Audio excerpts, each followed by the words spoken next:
What do the betting markets take into account specifically on the Senate that you're not? They're taking into account momentum, right? So the models that we have, they are a point in time, and the minute they're out, they're old, and we're going to release a new one tomorrow and a new one the next day. What the betting markets are looking at, they're looking at what happened over the last 72 hours and what they think is going to happen over the next 72 hours. And guess what? In the last 3 days, we've had some really good polls for Republican Senate candidates in Pennsylvania, Georgia, and Nevada, and that's where the momentum has really carried over and why you see the betting markets at 60-65%. You think about this, you got to be careful in media and in politics because the buzz you hear might just be a chainsaw. I remember election night 2020, there were a few hours when the betting market swung to Donald Trump's side, 80-85% all of a sudden as the red mirage happened.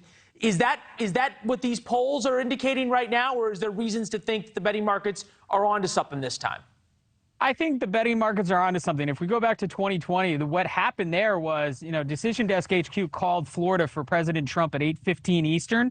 And when President Trump won Florida at 8:15 Eastern, he had a 50-50 shot to win the presidency. So the betting markets responded. And so this cycle is a little bit different. We're looking at states like Georgia, Pennsylvania, Nevada, Arizona. And if the Republicans pick up Georgia and Pennsylvania, they're north of 80% certain to win the election. So that's what the betting markets are picking up. They're picking up on polling out of Pennsylvania that looks good for Mehmet Oz and polling out of Georgia that looks like Warnock's giving up some space.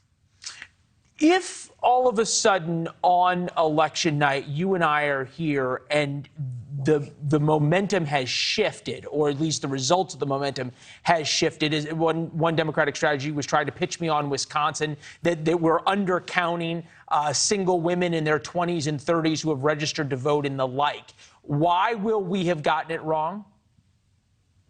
We will have gotten it wrong because not enough public polling. That's one thing that we don't have this cycle that we had back in 2018 and 2020. At this point in the cycle, there were 100 more public polls than there are today. And not just partisan polls from campaigns, which are not as useful as some of the nonpartisan ones we see from news outlets. Quite a bit of those are not there. One race to look, or go ahead. We started this, and you make a great point about public polls, because oftentimes the bettors have access to private polling as well. So they have a little bit different look at the race than you and I do, as much as we get pitched private polling by the campaigns. How much money are we talking about is bet on this? And is it purely people actually trying to make money, or are these people who also have skin in the political game? No, I think it's purely, I shouldn't say that. Some people have skin in the game politically, but the vast majority of people who bet on this are doing it for entertainment on websites like Betfair and PredictIt. But there's a significant amount of financial institutions that place bets on this, not like going to the Las Vegas and betting on one candidate to win. Markets move on this stuff. The foreign exchange markets, the bond markets. We saw that in 2020. You look at the Mexican peso. It was going up and down on election night based on whether or not Donald Trump was going to win or not. And so there are a lot of people placing billions of dollars of bets on the outcome.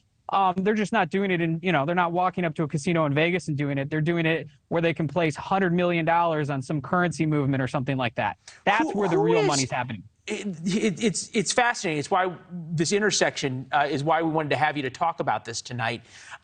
Control of the Senate, control of the House seems to be a foregone conclusion. Not quite. We obviously got to have an election, but it's a safe bet the Republicans are going to win the House. Yeah, all roads lead to Republicans controlling the House. Controlling the Senate is very different. What bets economically are being made on whether or not Republicans control the Senate? How does that affect worldwide markets that you just explained?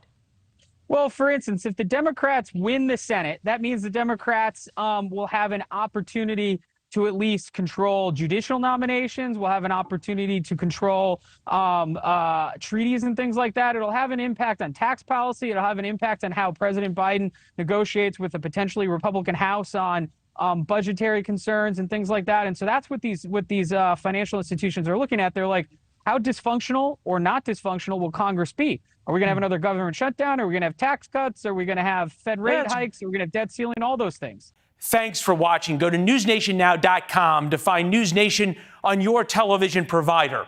And don't forget to subscribe. Click the red button to get more of NewsNation's fact-driven, unbiased coverage.